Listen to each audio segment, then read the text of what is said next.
Hello बच्चों, let's read a question. A question is Anopheles eggs float in water due to the presence of. The options given are option A nucleus, option B air floats, option C air bubbles and option D yolk. So in this question it is asking that how a Anopheles egg floats in water. So to answer this question we have to understand a key concept of this question. Once we will know a key concept then we can easily answer it correctly. तो सबसे पहले हमें ये समझना होगा कि जो anopheles eggs हैं, ये एनोफ्लिस टर्म क्या है। एनोफ्लिस जो है वो मॉस्किटो की फीमेल जेंडर है। मॉस्किटो जो है वो फाइलम ऑर्थोपोडा से बिलोंग करता है। So it belongs to phylum arthropoda. अब आर्थ्रोपोडा जो है वो इंसेक्ट को इंक्लूड करता है। जितने भी ऑर्गेनिजम्स फाइलम ऑर्थोपोडा के अंदर आते हैं वो सारे के सारे इंसेक्ट कहलाते हैं, क्योंकि आर्थो का मतलब होता है ज्वाइंट और पोडा का मतलब होता है लेग्स। सो ऐसे ऑर्गेनिज्म जिनके ज्वाइंटेड लेग्स होते हैं वो सारे के सारे आर्थोपोडा के अंदर आते हैं और सारे ऑर्गेनिज्म इंसेक्ट कहलाते हैं। मॉस्किटो जो है वो फाइलम आर्थ्रोपोडा से बिलोंग करता है और इसके ऑलमोस्ट 3600 स्पीसीज हैं और ये ऑल ओवर द वर्ल्ड पाए जाते हैं।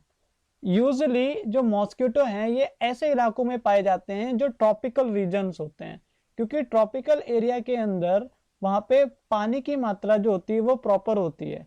इस वजह से क्योंकि मॉस्किटो अपने एग्स को वाटर सरफेस पर ले करते हैं, जब ये अपने अंडों को वाटर सरफेस पर ले करेंगे तब जाकर के इनकी स्पीसीज इंक्रीज होगी, इनकी पॉपुलेशन इंक्रीज होगी।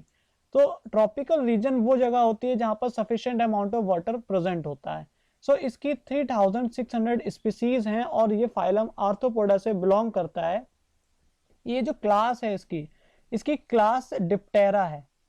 सो it belongs to class diptera और ये एक फैमिली से बिलोंग करता है और उस फैमिली का नाम है Culicidae. Culicidae. So it's belong to a family Culicidae और इसकी 3600 स्पीसीज हैं। मॉस्किटो जो है इसके एज यूजुअली दो जेंडर्स होते हैं, एक होता है मेल मॉस्किटो और एक होता है फीमेल मॉस्किटो। फीमेल मॉस्किटो की एक स्पेसिफिक स्पीसीज जिसको हम बोलते हैं एनोफिलिस। यहां पर हमें इस एनोफिलिस के बारे में डिस्कस करना है। तो जो फीमेल एनोफिलिस होती है ये एक स्पीसीज है मॉस्किटो की जो अपने अंडों को पानी के ऊपर ले करती है। अब इसकी स्पेसिफिसिटी क्या होती है कि ये अंडे जो होते हैं ये डूबते नहीं है। वाई?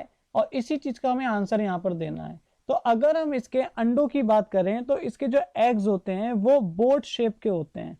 अब इसके एग्स बोट शेप होने की वजह से इसके जो एग्स होंगे वो कैसे होते हैं?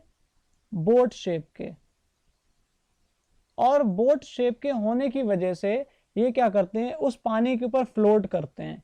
एक तो कैरेक्टरिस्टिक इसकी बोट शेप हो गई, दूसरी जब हम इसकी इंटरनल कैरेक्टरिस्टिक देखते हैं तो ये इस तरीके से होते हैं और ये पूरा क्लस्टर होता है इनका इस तरीके से। काफी ढेर सारे ये क्वांटिटीज के अंदर पाए जाते हैं। एक कैरेक्टरिस्टिक इसकी बोट शेप हो गई, दूसरी कैरेक्टरिस्टिक ये होती है कि इसके अपर एरिया के अंदर एयर बबल्स प्रेजेंट होते हैं।